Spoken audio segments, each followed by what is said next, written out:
order for you to learn Qi Men Dun Jia, there are three basic things that you need to understand.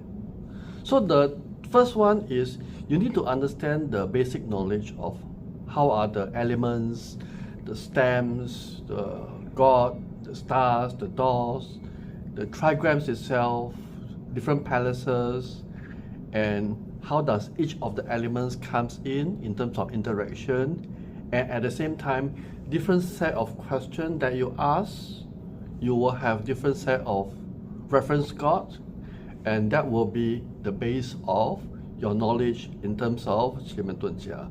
I'm talking about just the basic. Second level is that you need to practice.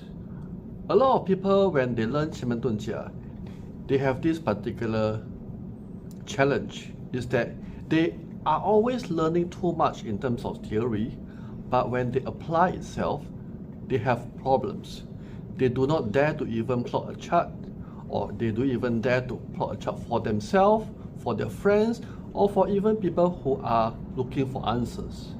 So the thing about Qi Men Dun Jia is, you're basing on this particular rule. You call it the 90-10 rule. That means 90% of the things that you need to learn will be going to be practical. Practical lesson whereby you practice and practice and practice. That means you use case studies from different parties, from your friends, from any other places whereby you're able to use this Qi Men chart. 90% of them will be practical, and then 10% you'll be based on your knowledge and information that you learned from the videos, from the notes, from the PDF, from the blogs, whichever that you're able to acquire from the lesson itself. So the thing is, the formula is 90-10. 90% practical, 10% theory and knowledge. So you cannot run away from this. So this is step 2. Step 3 is imagination, creativity. This will be a bit more tougher for some people who are very systematic. When you are a very systematic person, the first 2 rounds will be okay.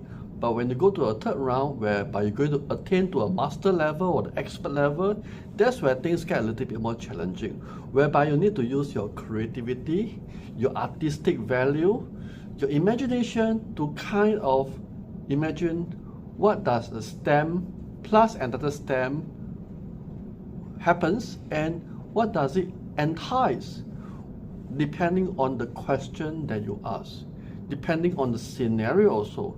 So the thing about this third level is, not many people can do it, you see, but you need to do some imagination. But it takes a bit of a while for you to go through the process.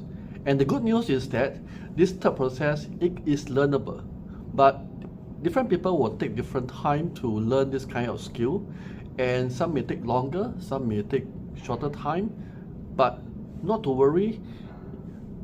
As long as you are persistent enough, you go through enough case study, you expand your horizon, you should be able to reach the third level. Some may take years, some may not happen, but as long as you are willing to do step by step, going through all the notes, going through all the case study, you'll be able to achieve minimum the first 2 steps. After that, the third step, it all depends on you, how creative you are, how hardworking you are, and how diligent you are. And maybe some people, they call it affinity. A few of my students, they have to go through the videos 7 times, 8 times, in the lesson itself, within the lesson. So basically we have more than 20 plus of lessons, 30 plus of lessons, basing on the basic Qi Men Dun Jia. If you go to the advanced, then it's far much more different. But anyhow, I wish you good luck in terms of learning Qi Men Dun Jia in my classes. Thank you very much.